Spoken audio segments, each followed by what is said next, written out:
Oke. Baik. Bismillahirrahmanirrahim. Alhamdulillahirabbil alamin. Wassalatu wassalamu ala nabiyyina Muhammadin wa ala alihi wa ashabihi ajma'in. Allahumma la ilma lana illa ma 'allamtana innaka antal alimul hakim. Wa tub 'alaina innaka antat tawwabur rahim. Ikhwan wa akhwati fiddin, teman-teman sekalian rahimakumullah. Semoga Allah Subhanahu wa taala merahmati kita semuanya.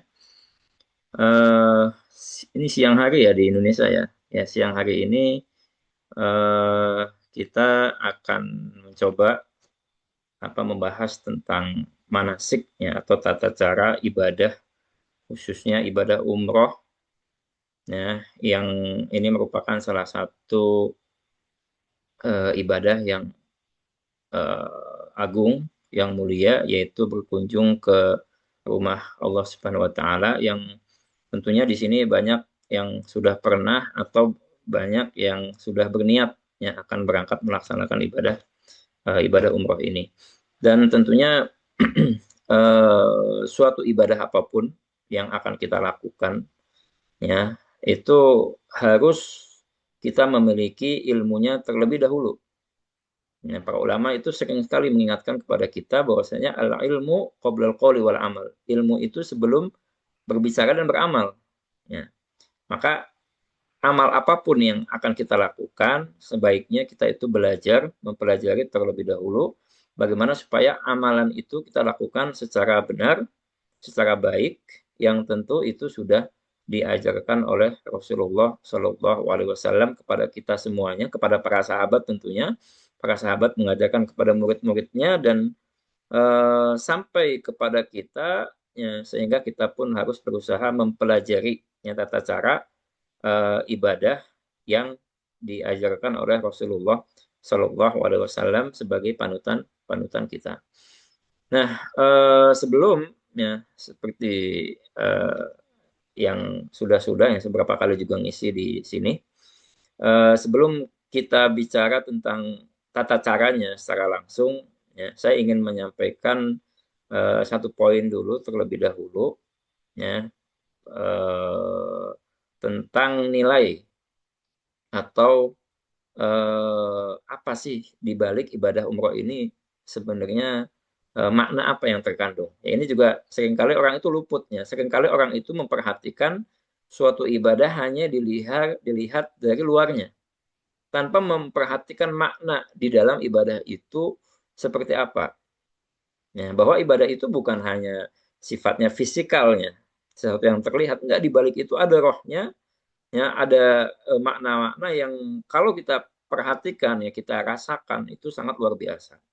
Ya, dalam sholat itu ada apa di situ? Ya, bukan hanya sujudnya, bukan hanya gerakan-gerakan apa jasad kita, enggak. Ya, di situ ada makna bagaimana di situ kita kedekatan kita dengan Allah, bagaimana di situ ada interaksi kita dengan Allah, kekhusyuan kita menghadap Allah. Itu kan luar biasa.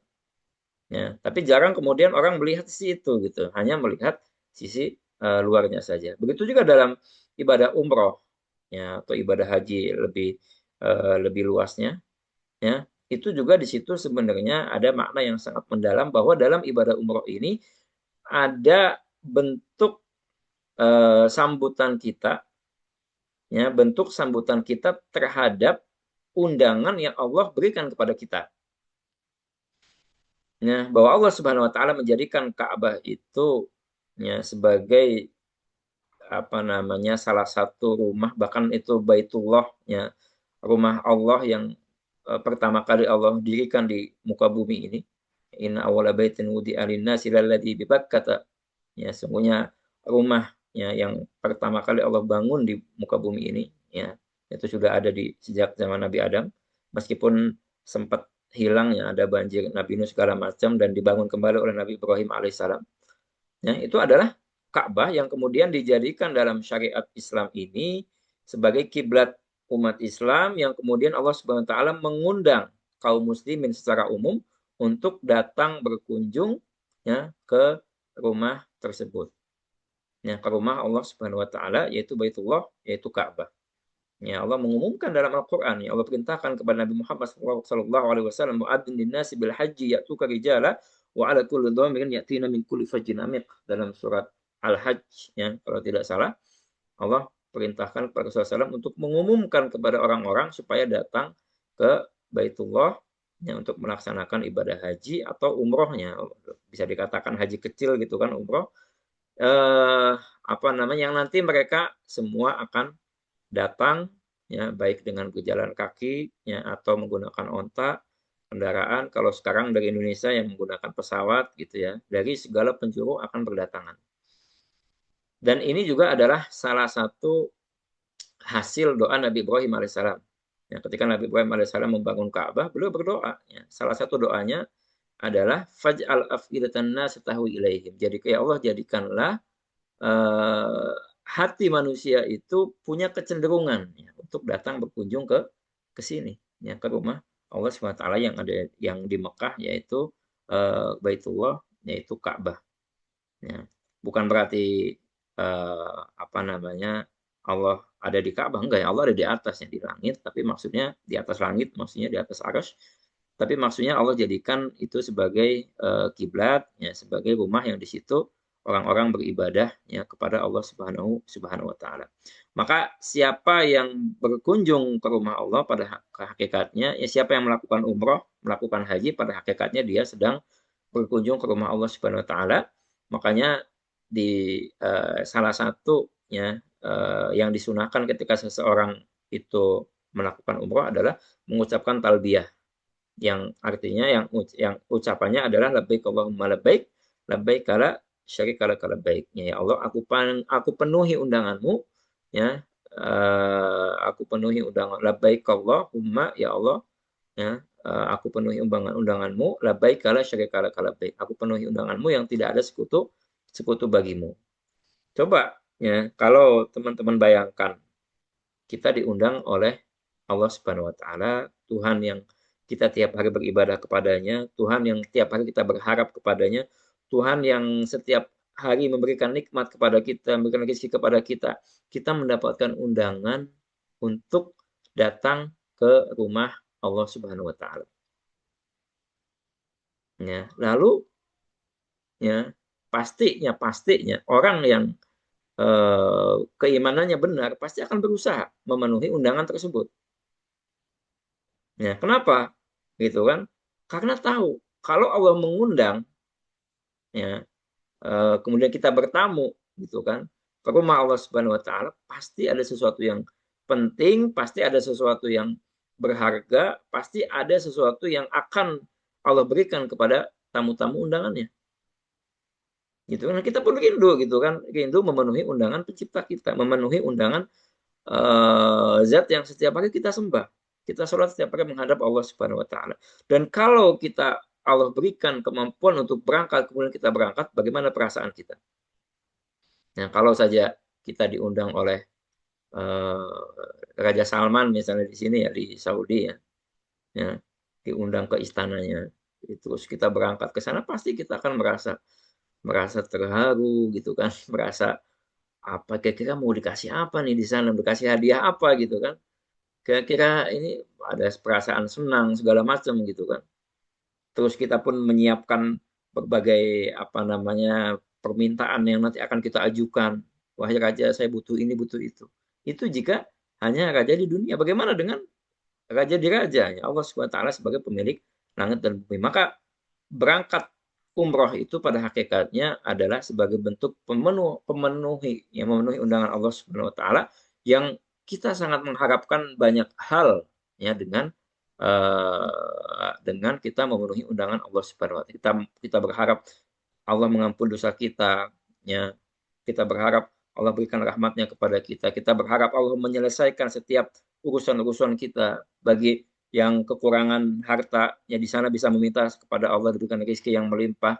Bagi yang belum dikaruniai rezeki anak, di sana bisa meminta kepada Allah ya, secara apa namanya lebih paten gitu ya, karena di rumah Allah secara langsung ya, minta di karuniai seorang anak misalnya. Banyak sekali kebutuhan-kebutuhan kita itu apa namanya, kita berharapnya dengan kita berkunjung ke rumah Allah Subhanahu wa taala ya. Dan tentu saja yang paling besar yang kita harapkan adalah surganya Allah Subhanahu wa taala, keridhaan Allah Subhanahu wa taala ya, dengan kita memenuhi undangan dari Allah Subhanahu wa taala. Ya, makanya bagi yang mau umroh, ya, hendaknya kita bergembira, antusias, banyak bersyukur. Ya, kemudian juga kita harus mempersiapkan diri. Itu ya. Kita mau bertemu, berkunjung, tentu persiapan. Ya, kita mau berkunjung ke pejabat aja pakai bajunya rapi gitu kan. Ya, ini mau berkunjung ke Baitullah, tentu harus dalam kondisi yang sangat baik. Dan Allah Subhanahu wa taala tidak akan melihat fisik kita, ya, tapi ya, yang akan Allah lihat adalah hati kita, bagaimana kondisi hati kita, kondisi jiwa kita. Maka sebelum berangkat umroh, perbaikilah jiwa kita, ya, sucikanlah hati kita, ya, jauhkan berbagai penyakit-penyakit hati, ya, kemudian banyak istighfar, ya, banyak, karena dosa itulah yang mengotori hati kita, banyak bertobat, kemudian berangkat dalam kondisi yang terbaik, ya, kemudian di sana beribadah dengan cara yang baik dan banyak meminta kepada Allah Subhanahu wa taala. Dengan demikian kita pulang dari ibadah umroh membawa kebaikan yang sangat banyak. Baik, umroh ini hukumnya apa sebenarnya? Ya, umroh ini hukumnya ya bagi orang-orang yang mukallaf, yang orang muslim, orang balik, ya, yang sudah balik, ya, yang merdeka, bukan budak hamba sahaya, kemudian bukan orang gila, karena saya mampu secara finansial, secara fisik, ini hukumnya sebagian ulama mengatakan hukumnya wajib, tapi sebagian yang lain mengatakan hukumnya sunnah. Ya, ada yang mengatakan wajib, ini pendapat Hanabilah, minimal 1 kali seumur hidup, kalau mampu, ya, mampu Islam balik merdeka. Ya. Sebenarnya Islam itu bukan bukan bukan syarat wajib ya, karena orang kafir pun wajib. Nah, gimana Ustaz, orang kafir kok wajib umroh gitu kan? Iya, orang kafir wajib umroh, tapi kalau mereka umroh mereka nggak diterima juga. Orang kafir itu wajib sholat, tapi kalau sholat nggak akan diterima sholatnya, gitu ya. Kalau sholat nggak akan diterima, harus masuk Islam dulu baru diterima. Ya, tapi maksud mereka juga wajib, artinya ketika mereka tidak sholat, ya mereka juga akan mendapat hukuman. Ya, selain dihukum karena kekafirannya, dihukum juga karena tidak sholatnya. Nah, makanya ketika di neraka itu, ketika ditanya, qalu ma salakakum fi saqar, apa yang menjadikan kalian masuk ke dalam neraka sakor ini? Mereka mengatakan, qalu lam nakum minal musallin, karena kami tidak sholat. Ya, karena kami tidak sholat. Ya, karena kalau mereka sholat pun nggak akan diterima. Jadi yang diwajibkan bagi orang kafir masuk Islam, kemudian sholat, puasa, umroh, dan yang lainnya. Ya. Eh, ini pendapat sebagian ulama, ya, yaitu hukumnya wajib minimal 1 kali seumur hidup. Pendapat yang lain, pendapat Syafi'i, ya, madhab Syafi'i hukumnya sunnah, ya, tidak sampai derajat wajib. Yang wajib itu haji, ya, bagi yang mampu tentunya. Baik, kemudian bagaimana agar umroh kita ini mabrurah? Ya, tentu ada 2 hal. Yang pertama ikhlas. Ikhlas itu artinya kita ibadah umroh ini niatnya murni karena Allah Subhanahu wa taala. Ya, bukan karena ingin umroh supaya nanti pulang gitu kan dipuji sama orang, oh ini mah udah pernah umroh gitu kan, berangkat haji supaya nanti pulang bisa dipanggil Pak Haji, Bu Hajah gitu kan. Enggak. Ya, kita niat umroh itu murni karena Allah Subhanahu wa taala, bukan karena berharap pujian, bukan karena yang lain-lain. Ya, ini yang pertama. Yang kedua adalah secara umum harus sesuai dengan petunjuk yang diajarkan oleh Nabi Muhammad SAW. Tawafnya harus 7 putaran. Ya, umroh tapi tawafnya enggak, saya umroh mau tawafnya mau 10 kali. Ya, enggak boleh. Ya, harus 7 kali. Cuman 5 kali enggak sah umrohnya. Tawafnya harus 7 kali. Itu contoh. Ya.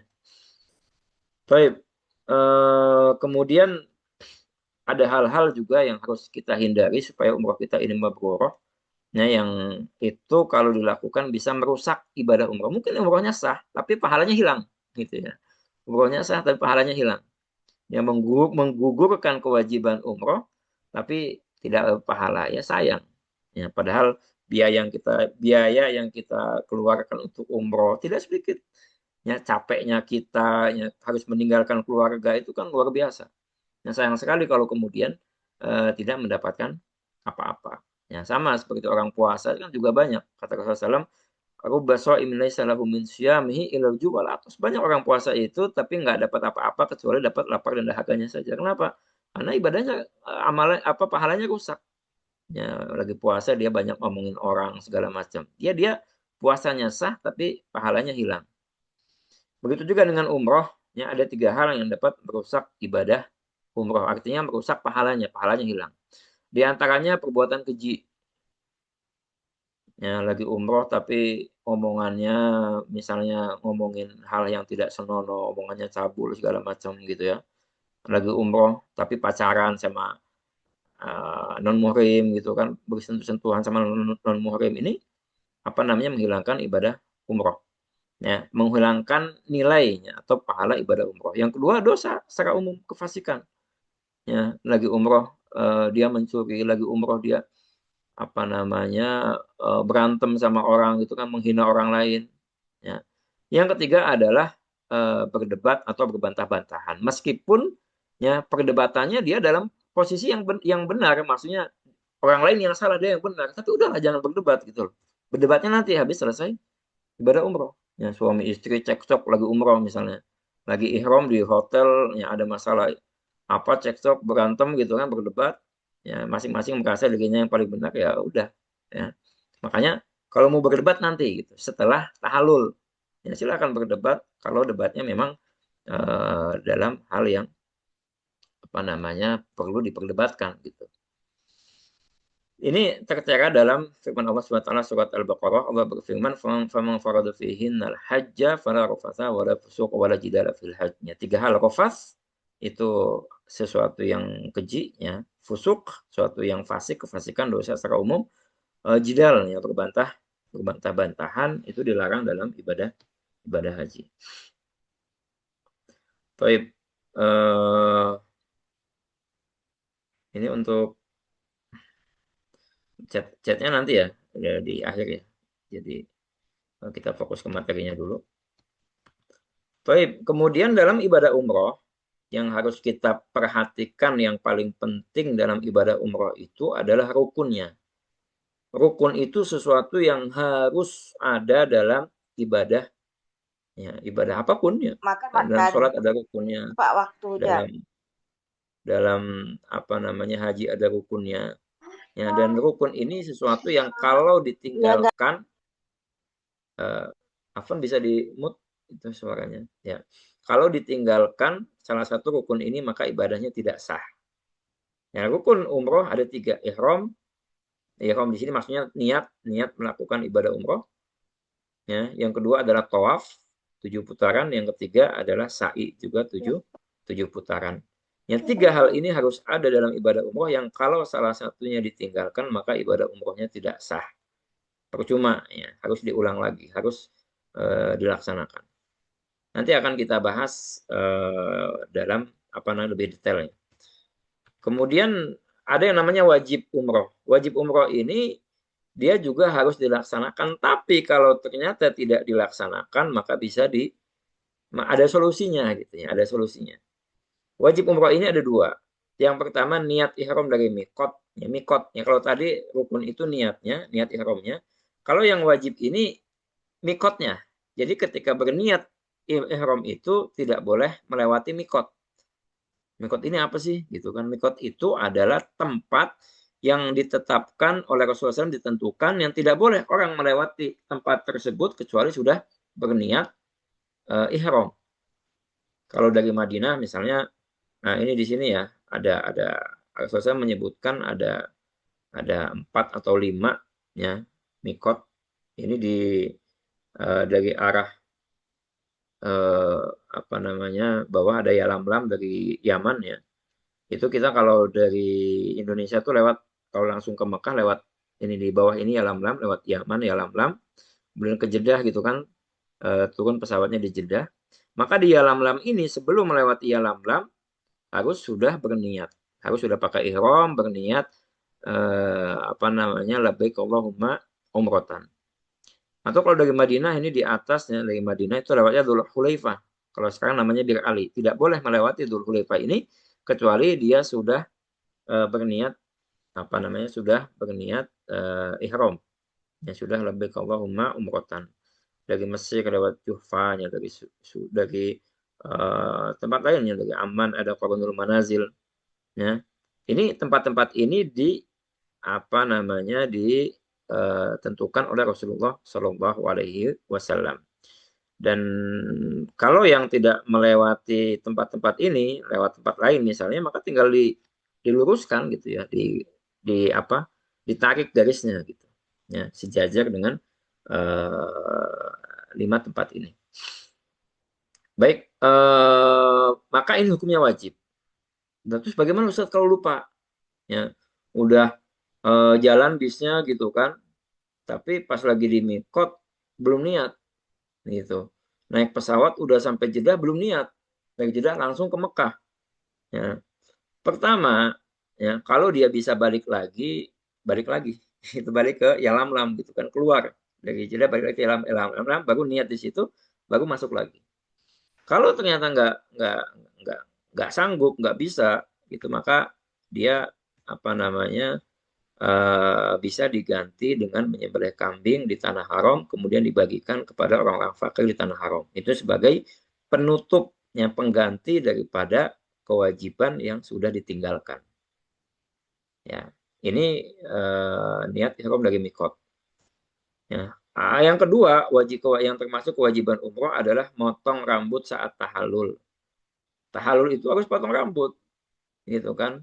Kalau dia tahallul, saya tahallul tapi lupa nggak motong rambut, ya, maka dia belum melaksanakan kewajiban, maka dia harus segera ketika ingat dia potong rambutnya. Ya, nanti akan kita bahas bagaimana tata cara pemotongan rambut ya, ketika tahallul. Baik, sekarang kita urutkan ya dari awal, dari sebelumnya pra umroh ya, sebelum niat, sebelum berihram sampai selesai ibadahnya dengan tahallul. Yang pertama apa yang harus dilakukan sebelum berihram? Ya, tentunya banyak bertaubat tadi, kemudian membersihkan hati kita segala macam. Kemudian juga disunahkan untuk membersihkan badan, mandi, ya. Kalau badannya bersih ya udah nggak usah mandi nggak apa-apa. Tapi kalau badannya kotor, banyak keringat, usahakan mandi. Ya, pakai sabun nggak apa-apa. Mandi pakai sabun, kemudian bahkan disunahkan ya berwangi-wangian di badan sebelum niat ihram. Ya, ketika di Madinah sebelum naik bis ke Bir Ali gitu kan, mandi pakai wangi-wangian di badan, jangan di kain ihram, tapi di badan. Sebagaimana Rasulullah SAW dulu ketika setiap mau ihram itu, ya Aisyah memberikan wangi-wangian di jenggotnya, bahkan dikasih wangi-wangian segala macam.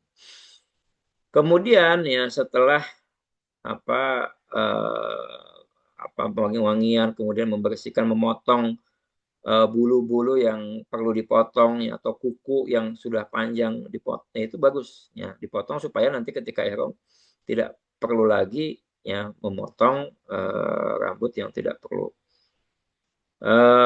Kemudian untuk laki-laki tentu menggunakan 2 helai kain ihram. Ya, menggunakan 2 helai kain ihram, satu untuk disarungkan, satu untuk di badannya itu di atas gitu ya. Adapun perempuan dia memakai baju biasa yang mampu menutup semua aurat. Ya, aurat adalah bentuk tubuh dan warna kulit yang wajib tutup kecuali wajah dan telapak tangan. Jadi pakaian wanita harus menutupi semua auratnya kecuali wajah dan telapak tangan. Itu menurut mayoritas bukan termasuk aurat. Jadi kalau laki-laki ya hanya menggunakan 2 helai kain ihram, ya adapun perempuan maka lebih terbukanya, lebih artinya boleh memakai selain 2 kain ihram itu, pakai pakaian biasa. Yang penting tadi menutup aurat. Kemudian ya setelah persiapan tadi kan masih konteksnya persiapan ya. Setelah persiapan berarti sudah siap ya, maka mulai masuk ke dalam ibadah umroh. Nah, ini mulai ibadah umroh ini saat ihram, artinya saat berniat. Sebelumnya tadi itu pas masih di hotel di Madinah segala macam belum belum umroh. Ya, umroh itu dimulai di saat dia berniat.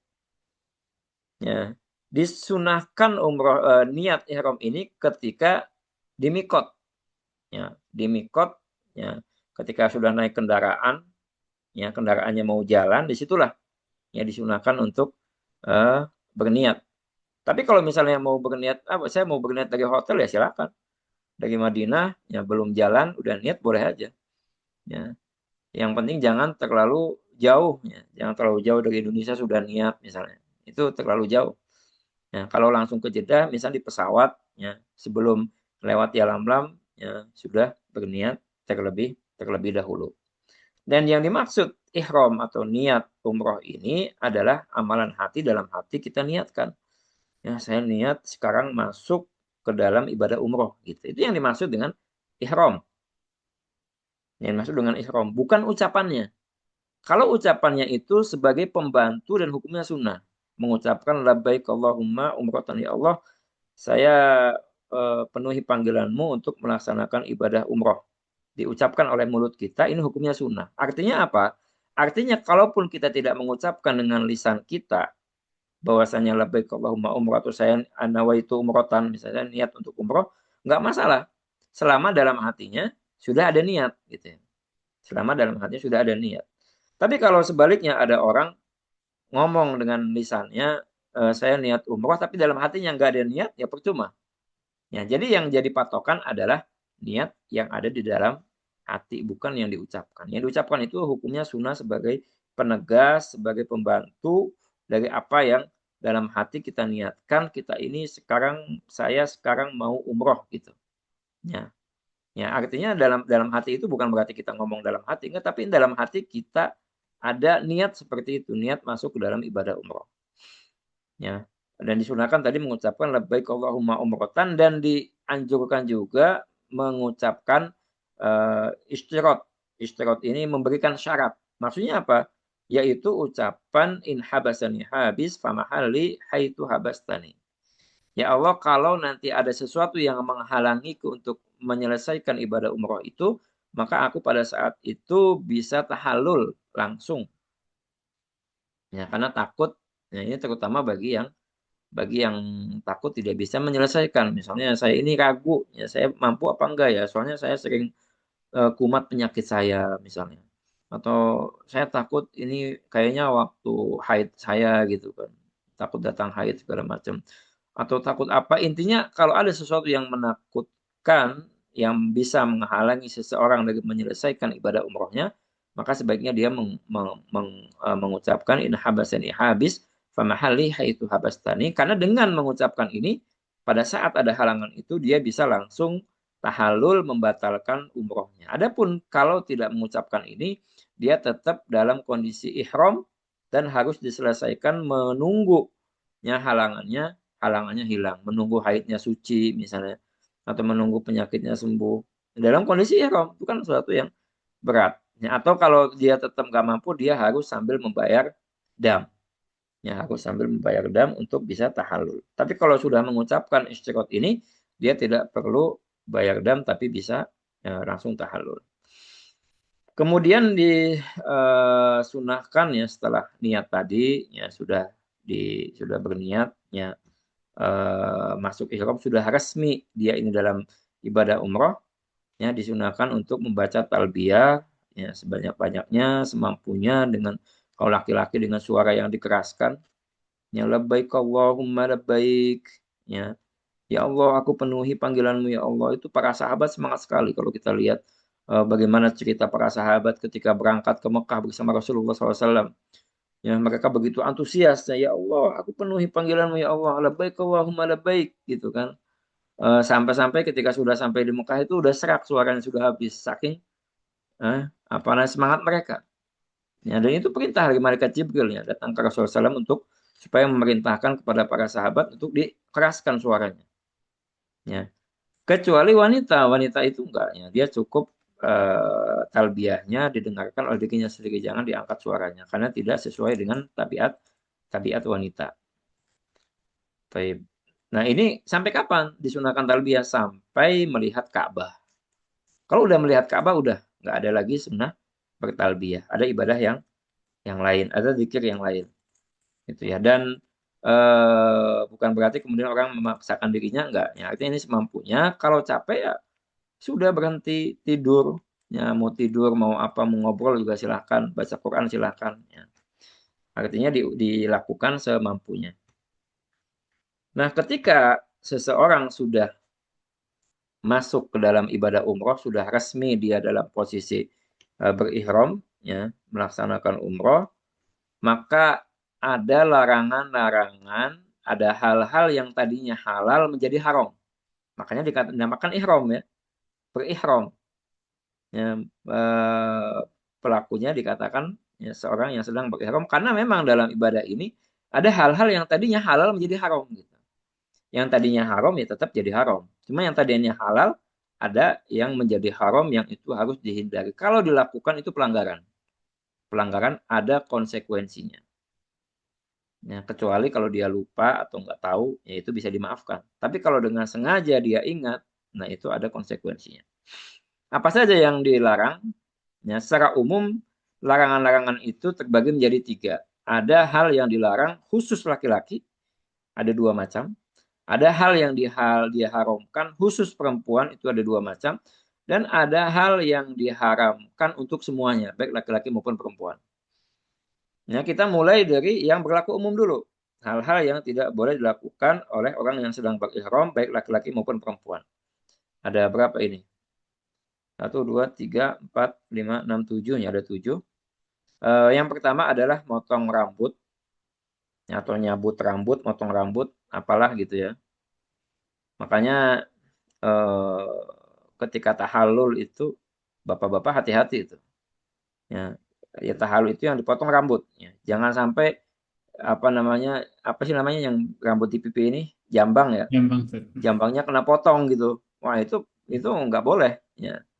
Nggak boleh. Jadi motong rambut tapi jenggotnya diikut dipotong dulu misalnya. Nggak. Rambutnya selesaikan dulu. Ya udah tahalul baru silakan potong rambut yang lain. Ya, jambang, jenggot atau segala macam. Tapi kadang kan tukang cukur itu nggak tahu mereka. Ya asal ini aja rambutnya belum selesai, kemudian apa namanya jenggot yang di pipi dibersihkan juga. Nah itu kan nggak boleh sebenarnya sebelum tahalul. Jadi motong rambut itu tidak boleh atau nyabut rambutnya pada uban diambil cabut itu nggak boleh. Ya, tidak boleh. Ya. Kecuali kalau lupa atau tidak sengaja atau tidak tahu, yang nggak tahu hukumnya atau lupa, ya lupa lah kalau lagi sedang ya, umroh atau tadinya tidak sengaja. Misalnya ini gatel pas digaruk rontok rambutnya, nah, itu berarti nggak sengaja, gitu ya. Eh, Kalau sengaja dan sampai 3 kali itu 3 rambut itu nanti ada namanya fidyatul adha. Ya, fidyatul adha itu dia memilihnya antara puasa 3 hari atau memberi fakir miskin 6 makanan, memberikan makan kepada 6 fakir miskin, atau dia memotong kambing, atau dia memotong kambing. Yang satu dari 3 itu silakan dipilih. Kemudian yang kedua adalah potong kuku juga sama, ya dengan potong rambut. Kemudian menggunakan minyak wangi, ya juga tidak diperbolehkan baik di badan, baik di tubuh, baik dicium-cium, nggak boleh. Ya, kalau tujuannya wangi-wangian. Kecuali makan buah-buahan ternyata ada bau wanginya tuh nggak apa-apa karena memang tujuannya bukan wangi-wangian. Itu kan pengen pengen makan apel misalnya. Ternyata apelnya wangi ya nggak apa-apa. Atau pengen beli minyak wangi, ya ada orang jualan minyak wangi di jalan gitu kan, pengen beli, pengen nyobain, nggak apa-apa nyobain. Kan tujuannya bukan untuk wangi-wangian. Cuman pengen tahu baunya seperti apa itu juga tidak masalah. Baik, kemudian melangsungkan akad nikah. Ya, biar spesial nikahnya pas lagi di Mekah, pas lagi umroh, gitu kan. Habis tawaf sebelum sa'i melangsungkan akad nikah. Nikahnya nggak sah. Atau menikahkan orang lain jadi wali, ya anaknya dinikahin sama orang lain misalnya. Itu juga pernikahannya tidak sah. Ya, kalau dia kemudian menjalin rumah tangga hubungan suami istri, maka itu zina. Karena dia nggak sah pernikahannya. Harus diulang. Kemudian melakukan sentuhan dengan syahwat, ya dengan suami istri, baik suami istri maupun bukan, ya kalau bersentuhan, ya berpelukan segala macam dengan syahwat itu juga pelanggaran, ya padahal suami istri aslinya kan halal, ya. Tapi ketika umroh tidak diperbolehkan, dan kemudian bersenggama ini juga nah tidak diperbolehkan, bahkan ini pelanggaran yang paling berat, ya pelakunya harus nyembelih kambing dan harus menggantinya. Pertama, ibadah umrohnya batal. Meskipun batal harus dia selesaikan, lanjutkan. Meskipun sudah dia lanjutkan, harus dia ulang lagi dari awal, ya dikodok. Dan dia harus bayar denda, yaitu nyembelih nyembelih kambing. Kemudian membunuh hewan buruan darat ini juga tidak boleh. Ya, hewan buruan itu artinya seperti burung, kijang, rusa, ya, Tapi kalau hewan-hewan yang mengganggu apa namanya lalat, nyamuk segala macam, maka ini bukan hewan buruan. Baik, ini yang dilarang baik perempuan maupun laki-laki. Ya, adapun khusus laki-laki ada tiga ya, atau ada dua ya sebenarnya, tapi bisa dipisah juga. Yang pertama memakai pakaian yang berjahit. Dan yang dimaksud pakaian yang berjahit adalah pakaian bukan yang ada jahitannya, melainkan maksudnya adalah pakaian yang membentuk anggota tubuh. Karena biasanya pakaian kalau supaya bisa membentuk anggota tubuh itu dijahit biasanya, gitu. Maka disebut pakaian yang berjahit. Tapi maksudnya adalah pakaian yang membentuk anggota tubuh seperti baju, seperti celana, celana dalam, dan sepatu. Jadi sepatu ini bisa dimasukkan ke yang pertama, ya. Termasuk sesuatu pakaian yang dipakai yang membentuk anggota tubuh. Ya, sepatu, kaos kaki, ya apalagi, ya jubah, ya rompi, ya itu semua membentuk anggota tubuh maka tidak diperbolehkan. Ya, yang diperbolehkan adalah hanya 2 lembar kain. Ya, walaupun ada jahitannya nggak masalah selama tidak membentuk anggota tubuh. Tapi kalau membentuk anggota tubuh ternyata nggak ada jahitannya, biasa ada yang nanya, Ustaz boleh nggak pakai celana dalam nggak ada jahitannya? Nggak boleh. Gitu kan celana dalam itu membentuk, ya membentuk tubuh, anggota tubuh, meskipun nggak ada jahitannya tetap tidak diperbolehkan. Ini yang pertama. Yang kedua, menutup kepala. Ya entah pakai topi, pakai peci, pakai apa namanya kain ditutupkan itu juga tidak diperbolehkan bagi laki-laki. Ya dua hal itu. Untuk perempuan ada dua hal juga. Yang pertama pakai cadar penutup muka ini tidak boleh. Ya, meskipun ada khilaf yang dimaksud penutup muka ini maksudnya cadar saja atau semua yang menutup muka termasuk apa namanya masker juga tidak boleh. Ini ada khilaf. Tapi sebaiknya kalau bisa dibuka buka saja. Ya, kalau ada kalau terbiasa pakai cadar ternyata ada orang asing bisa ditutup dengan kain ya dengan kain lain gitu ya. Kemudian pas udah nggak ada dibuka kembali. Kemudian pakai kaos tangan ini juga tidak boleh menutup ya telapak tangan ya itu juga tidak diperbolehkan.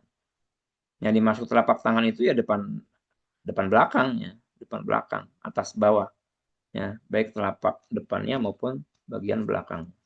Itu juga tidak perlu ditutup. Ini sepertinya ada chat ya. Baik, kita nanti aja ya apa pertanyaan jawabnya ya, Bayu Nanti. ya. Ya, kita selesaikan dulu biar waktunya. Baik. Kemudian selanjutnya ya setelah tadi apa namanya talbiyah, kemudian berihram talbiyah berangkat ke Mekah. Ketika di Mekah ya menuju ke Ka'bah, setelah istirahat di hotel dulu mungkin buang air segala macam dalam kondisi wudhu, maka hal yang pertama kali dilakukan ketika di Ka'bah itu adalah tawaf. Ya, tawaf. Jadi apa namanya eh, tidak perlu sholat sunnah dulu atau sholat wajib ya laksanakan, tapi tidak perlu sholat sunnah dulu atau ritual apa dulu, enggak ya. Jadi yang pertama kali dilakukan adalah tawaf. Eh, apa namanya dan ada doanya, doa melihat Ka'bahnya, tapi itu diperselisihkan ya dibaca juga tidak masalahnya.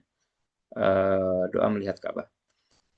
Tapi yang paling penting tawafnya ini, ya tawaf ini adalah ibadah mengelilingi Ka'bah 7 putaran.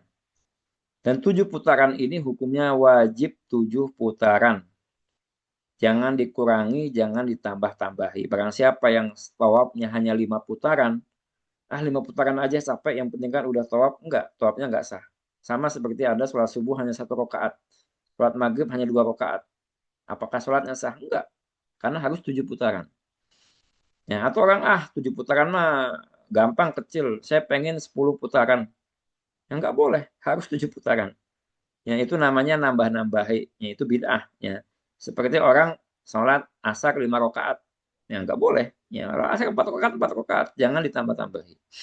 Ya, harus 7 putaran kecuali lupa. Nah, kalau lupanya ketika sedang tawaf, maka dia apa namanya mengambil yang paling sedikit. Saya lupa udah 5 apa masih 4 ya, udah ambil 4, gitu kan. Nah, dia lupa.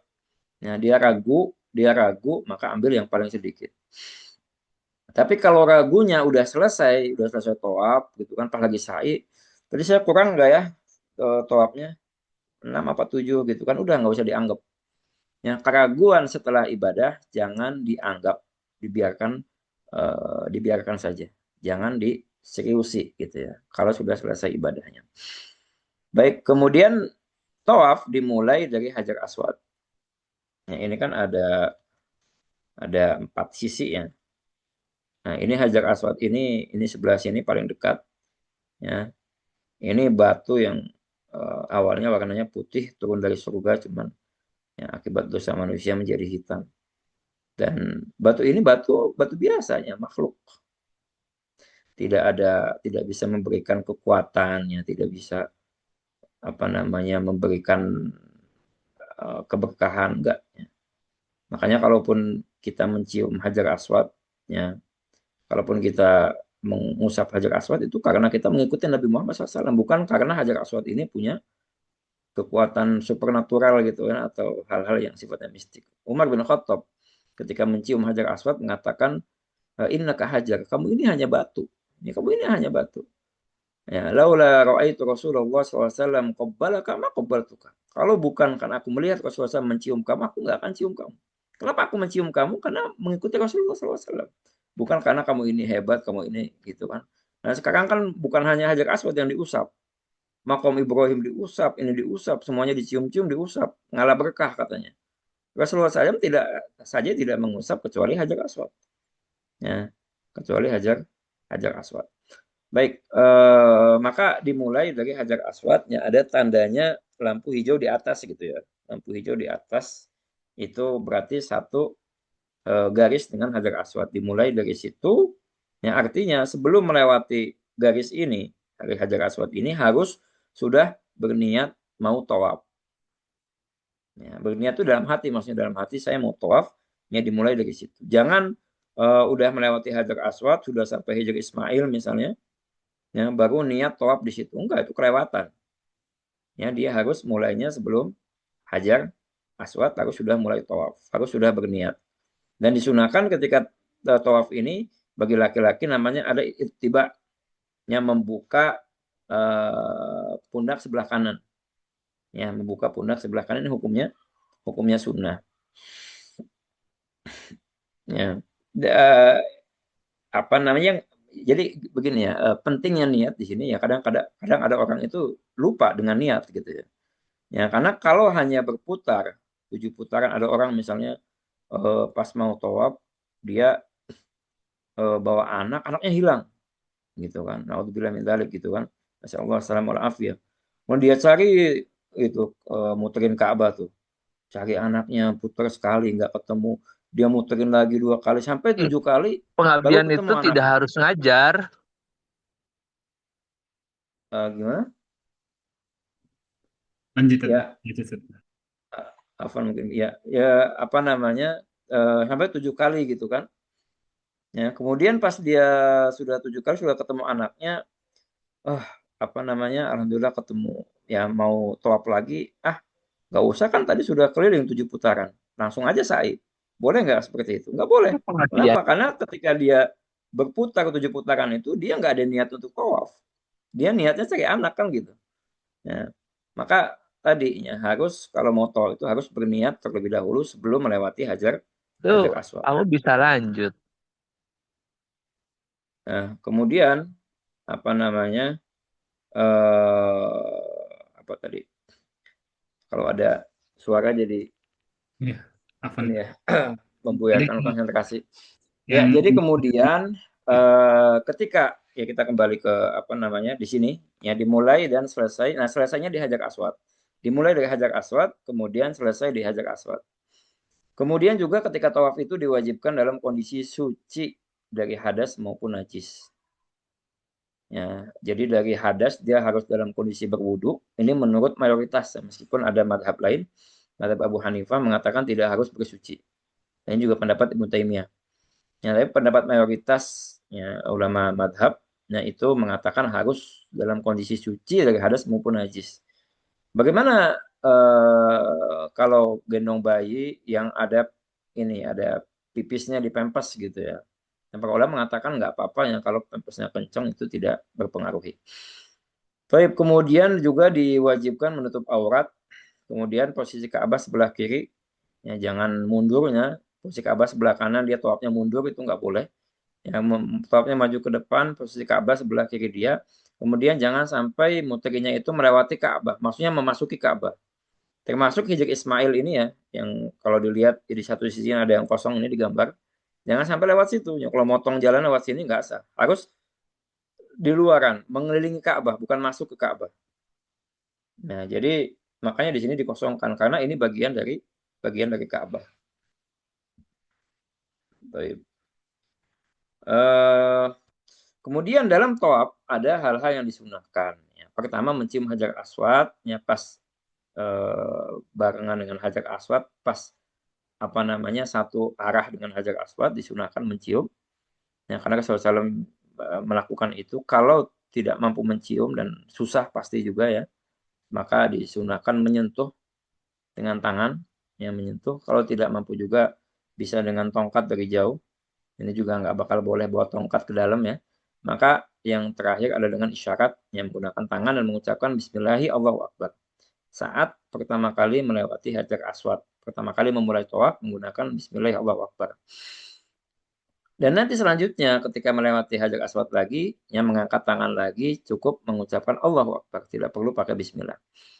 Kemudian membuka kain ihramnya ittiba pundak kanan, kemudian berlari kecil tentu jika memungkinkan ya di 3 putaran pertama. Yang ini dulu dilakukan oleh Rasulullah SAW dengan para sahabat ya ketika pertama kali umrohnya menaklukkan Mekah ya itu untuk menunjukkan kekuatan gitu ya. Jadi lari-lari kecil bareng sambil dibuka pundaknya kelihatan ototnya gitu kan untuk menggentarkan orang-orang musyrikin di Mekah pada waktu itu. Dan ini kemudian menjadi sunnah hingga sekarang. Kemudian membaca doa di antara rukun Yamani dan Hajar Aswad. Ya tadi ya, di titik ya sebelum Hajar Aswad ini ada namanya rukun Yamani. Ketika melewati itu disunahkan membaca Rabbana atina fid dunya hasanah wa fil akhirati hasanah wa qina adzabannar yang kita kenal dengan doa sapu jagat.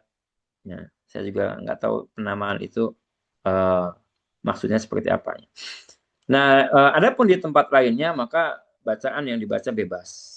Ya masing-masing silahkan berdoa sesuai dengan kebutuhan masing-masing atau ada yang mau istighfar banyak-banyak istighfar ingat dengan dosa-dosanya atau ada yang mau meminta sesuatu kepada Allah silahkan bebas ya dan tidak perlu harus bersama-sama dengan suara dikencangkan tidak perlu karena pertama itu tidak sesuai dengan sunnah Rasul yang kedua dapat mengganggu orang lain juga pengen khusyuk ibadahnya di situ ya pengen khusyuk pengen meresapi doanya kalau ada yang teriak-teriak kan mengganggu dan itu sering kita dapatkan khususnya jamaah di Indonesia ya travel yang kurang memahami ya itu sering ketika tawaf itu ya dilakukan baca doa dengan suara keras bersama-sama sehingga tidak ada kekhusyuan di situ ya tidak ada kekhusyuan bahkan mengganggu orang lain.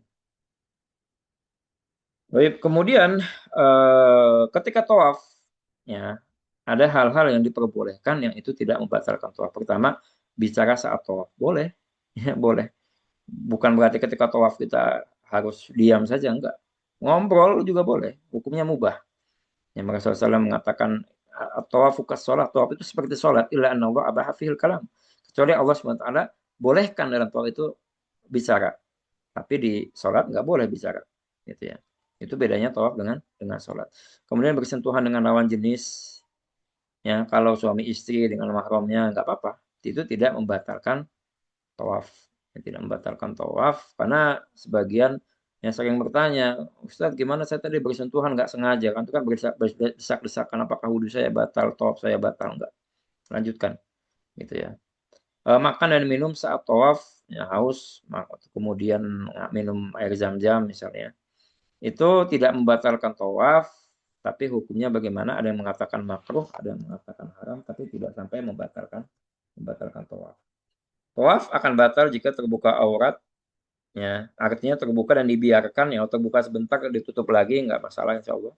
Tapi kalau terbuka kemudian dibiarkan terus-terusan, nah itu seperti sholatnya. Sholat kalau aurat kita tersingkap langsung ditutup nggak masalah. Ada angin tiba-tiba sarungnya kebuka misalnya, tapi langsung ditutup nggak masalah. Tapi kalau dibiarkan lama ya dan auratnya banyak yang tersingkap maka batal sholatnya.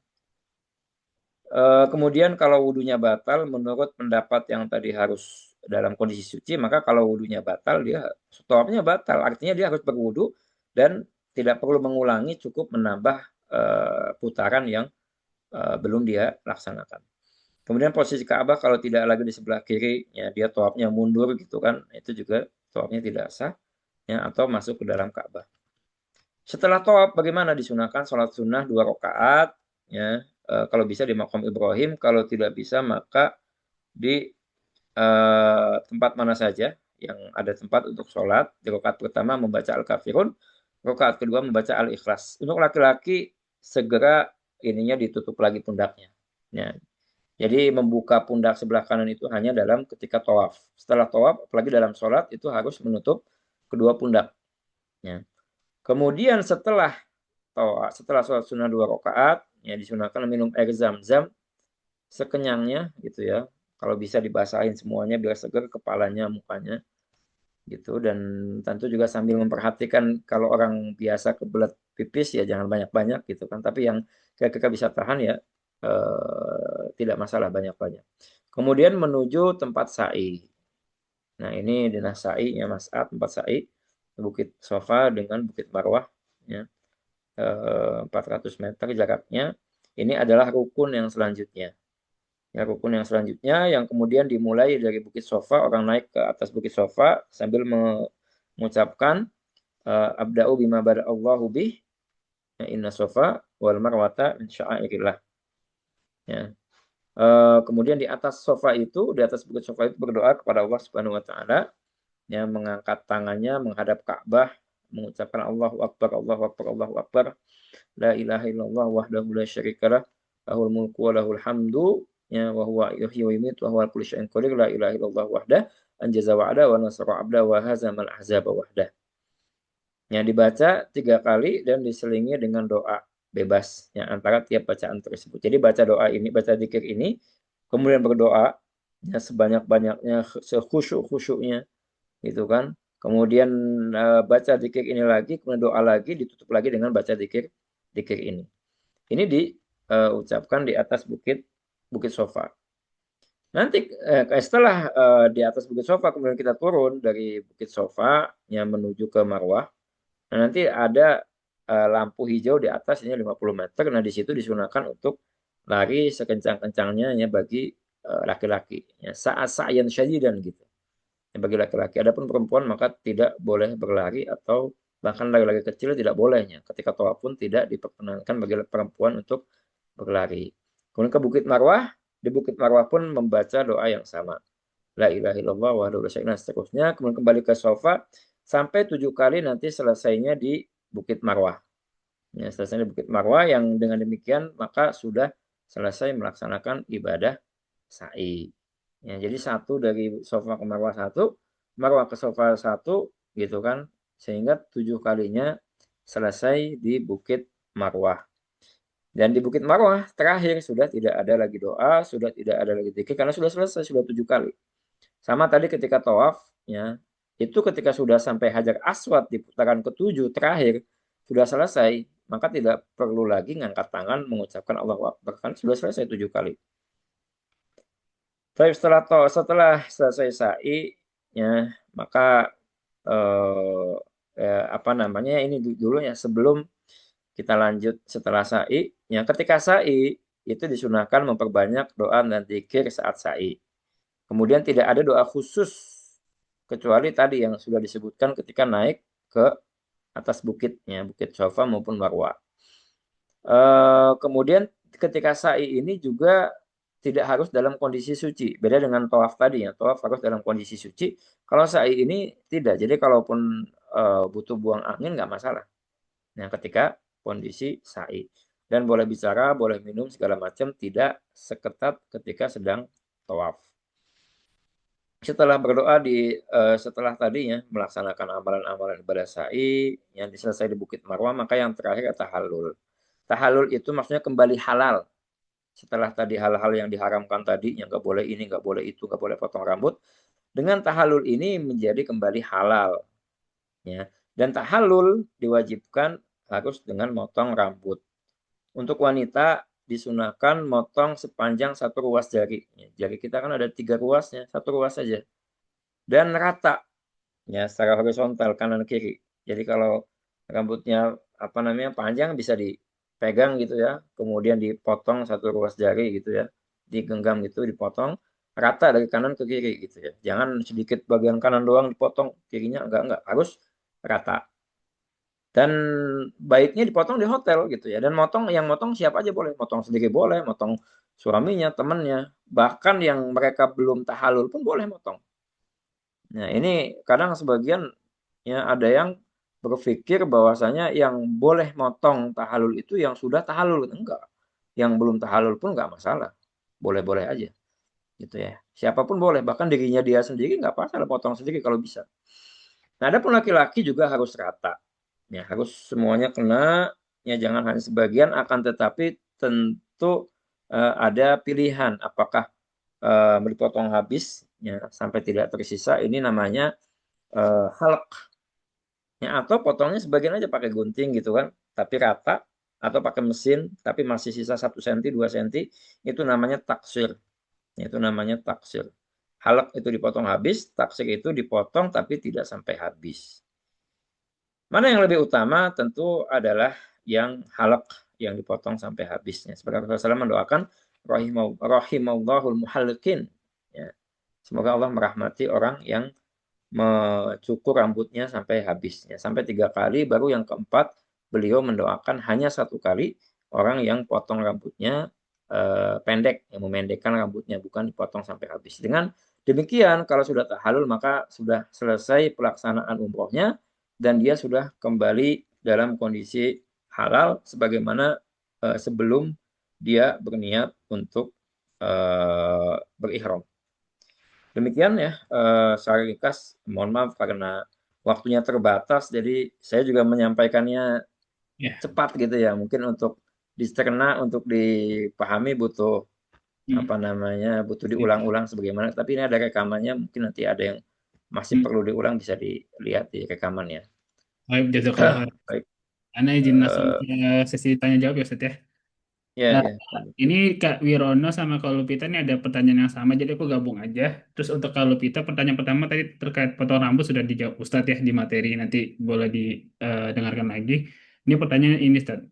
Untuk perempuan yang ketika berangkat umroh haid, apa harus mikot di atas pesawat atau nunggu haid selesai baru keesokannya ambil mikot di Masjid Tanim? Ya, kalau yang dalam kondisi haid tetap ikut berniat di mikot. Jangan nunggu suci. Ya, tetap niat di mikot. Sebagaimana dulu Aisyah radhiyallahu anha ya, itu diperintahkan oleh Rasulullah SAW untuk bareng dengan rombongan yang lain dari Dzulhulaifah berihram dan silahkan lakukan semua apa namanya rancang apa namanya kegiatan-kegiatan umrah kecuali tawaf. Ya, tawaf ini yang nggak boleh, tapi talbiyah ya itu diperbolehkan. Ya, nanti baru tawafnya nunggu dulu, nunggu suci. Ya, nunggu suci dulu, pas sudah suci baru melakukan tawaf. Ya, adapun yang lainnya talbiyah segala macam maka itu diperbolehkan gitu. Baik, Ustaz. Ya. Terus ini ada pertanyaan dari Kak Resmi. Assalamualaikum, terkait uangnya apakah aroma laundry atau setrika dapat membatalkan, Ustaz? Apakah ini Apa termasuk gimana? uangnya dari laundry, Ustaz? Dari setrika. Wangi-wangian dari laundry. Terus juga kayak Eh deodoran itu ya bagaimana? nggak masalah. Ya, nggak masalah. Apa namanya? Bahkan bahkan ya wangi-wangian dari laundry itu kan ini deterjen gitu ya. Bahkan kalaupun kita taruh pewangi ya minyak wangi di baju kita gitu sebelum kita berihram ya sebelum kita berihram kita kasih wangi-wangian di baju kita itu hukumnya makruh gitu tidak sampai haram atau sampai melanggar ya. Jadi tidak masalah selama sebelum ya penggunaannya itu sebelum kita ihram sebelum kita niat tadi gitu sebelum kita niat tadi tapi kalau sudah niat jangan kasih wangi-wangian Iya, baik, gitu. Ustaz. Masuk deodoran juga aman ya, Ustaz ya, kalau sebelum ikut asal ya, sebelum Ya ihram. kalau sebelum mikot justru itu disunahkan. Itu kalau sebelum ihram ya justru itu disunahkan. Ya, wangi-wangian di badan itu sunnah. Tapi kalau di baju ini makruh. Baik, Gitu ya. Ustaz. Kalau di baju itu makruh.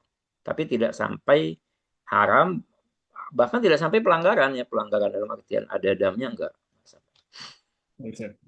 Ini ada pertanyaan lagi, Ustaz. Kalau kayu putih atau hot and cream, bagaimana, Ustaz? Tadi mungkin sudah terjawab di materi, Ustaz ya.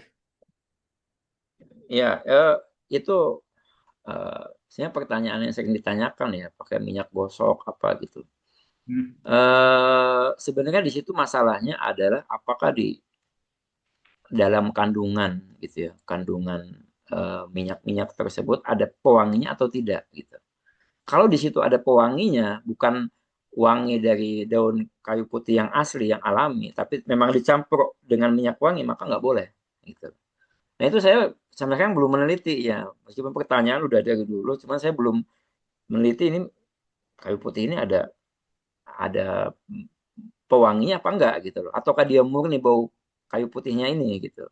Kalau dia murni bau kayu putihnya nggak masalah gitu. Tapi kalau di situ ternyata sama pembuatnya, produsennya dikasih minyak wangi ya, wangi-wangian supaya wangi, ya berarti jangan. Baik, Gitu. Ustaz. Itu kembali ke termasuk sabun. Ya, kalau sabun di situ ada pewanginya, kebanyakan sabun kan ada pewanginya, maka nggak boleh dipakai. Tapi kalau sabun yang nggak ada baunya gitu kan, yang memang itu hanya untuk sengaja untuk apa namanya pembersih saja, maka nggak masalah. Baik, Ustaz. Oh iya, teman-teman, ini kalau ada pertanyaan yang belum sempat terjawab karena waktu kita terbatas, nanti insya Allah nanti coba disampaikan ke Ustadz ya pertanyaannya. Kita lanjut aja, Ustadz ya. Eh, ini untuk Kak Ovi dan Kak Nabila juga satu paket sih, Ustadz. Celana dalam, Ustadz. Apakah walaupun kayaknya dililit itu bagaimana, Ustadz? Atau misalnya misalnya mau ganti pakai boxer itu boleh nggak, Ustadz? Selama ini. Eh, Tadi kalau celana dalam kan itu membentuk membentuk anggota tubuh ya. Jadi itu yang tidak diperbolehkan. Nggak boleh. Ya, walaupun nggak ada jahitannya, walaupun karena dia ini kan membentuk gitu. Maksudnya dia menyesuaikan anggota tubuh gitu. Itu Baik, tidak boleh. Hmm. Ustadz. Ada lagi mau tanya, Ustaz. Akhir talbiyah kapan, Ustaz? Saat melihat Ka'bah dari jauh kah? Jadi pas awal masuk masjid Ya, udah pas. pokoknya saat Ka'bah kelihatan, mau dari jauh, dari dekat, pas sudah kelihatan, udah selesai. Baik, Ustaz. Dari jauh kayaknya nggak bisa kelihatan kan ketutupan tembok, Iya, ya Ustaz. kan ketutupan masjid ini bangunan. Iya, Atau Ustaz. dari atas mungkin ya, dari helikopter apa gimana. Iya, Ustaz. Dari atas gunung mungkin kelihatan. Tapi kalau jamaah umroh nanti kelihatannya pas masuk masjid biasanya. Baik, Ustaz. Baik. Terus mohon dijelaskan tata cara wudhu dengan semprotan atau sprayer itu bagaimana, Ustaz? Kalau wudhu dengan Tata cara wudhu dengan semprotan, pertama namanya wudhu itu membasuh ya. Membasuh itu artinya harus mengalir airnya. Jangan cuma dilap, tapi airnya harus ada yang mengalir. Itu ya, walaupun sedikit nggak masalah, tapi harus ada yang mengalir. Tata caranya kita karena namanya semprotan pasti airnya terbatas, maka ambil yang wajib-wajibnya saja. Ya, misalnya tidak perlu cuci tangan dulu, tapi langsung kumur-kumur satu kali, misalnya sekaligus istinsyak. Ya, ini menurut Hanabilah hukumnya wajib, tapi menurut Syafi'iyah hukumnya sunnah. Ya, istinsyak dengan kumur-kumur satu kali saja, kemudian wajahnya dibasuh satu kali saja, gitu kan. Dibasuh itu disemprot, tapi sampai ada air mengalir gitu. Ya jangan bukan hanya diusap. Ya. Kemudian tangan ya kanan sampai siku satu kali, tangan kiri sampai siku satu kali. Kemudian kepala, nah kepala ini diusap.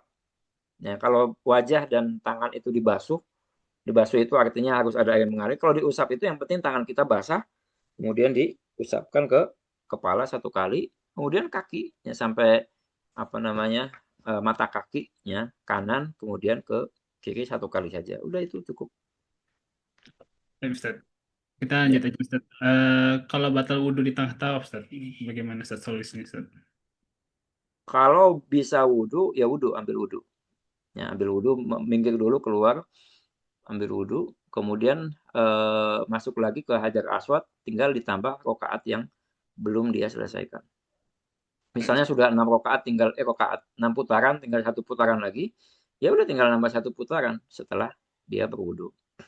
Baik, Tidak Ustaz. perlu ngulang dari awal gitu. Baik. Ustadz, afwan sekali karena pada waktu di sini sudah asar, Ustadz. Mohon maaf. eh Oh ya, Anda selesaikan ya. Buat teman-teman juga, mohon maaf sebelumnya untuk pertanyaan-pertanyaan yang belum sempat terjawab. Insya Allah nanti coba forward ke Ustadz, sudah dicatat juga beberapa pertanyaannya. Nanti boleh juga ditulis di grup ya teman-teman ya. Sekian Ustadz, mungkin ada ikhtitam sedikit. Eh, ya, apa namanya? eh Ya, artinya memang tadi ya itu ringkasannya, tapi tentu lebih butuh pendalaman ya. Bisa kan juga banyak buku-buku ditulis segala macam bisa jadi pegangan ya, apa namanya untuk dipelajari. Allah alam bisawab. Kalau ada salah, ya ada koreksian atau salah penyampaian ya itu dari saya. Kalau ada kebenaran itu murni taufik dari Allah Subhanahu Wa Taala. Kurang lebihnya mohon maaf. Wallahualam bishawab. Sallallahu Muhammad wa ala alihi wasallam. Mudah-mudahan pertemuan pada sore sore ya sore hari ini menjadi ladang amal bagi kita semuanya. Ustadz, Baik, sukses selalu Fadol ya. studinya Ustadz di sana. Ya, Jazakallah khairan. amin. Insya Allah nanti kita adakan lagi Ustadz yang lebih lebih lama mungkin durasinya Ustadz ya. Insya Allah. Ya, Jazakallah khairan Ustadz. Jazakallah khairan semuanya ya, sudah mengikuti manasik ini. Assalamualaikum warahmatullahi wabarakatuh. Izin eh, mengakhiri ya semua. ya.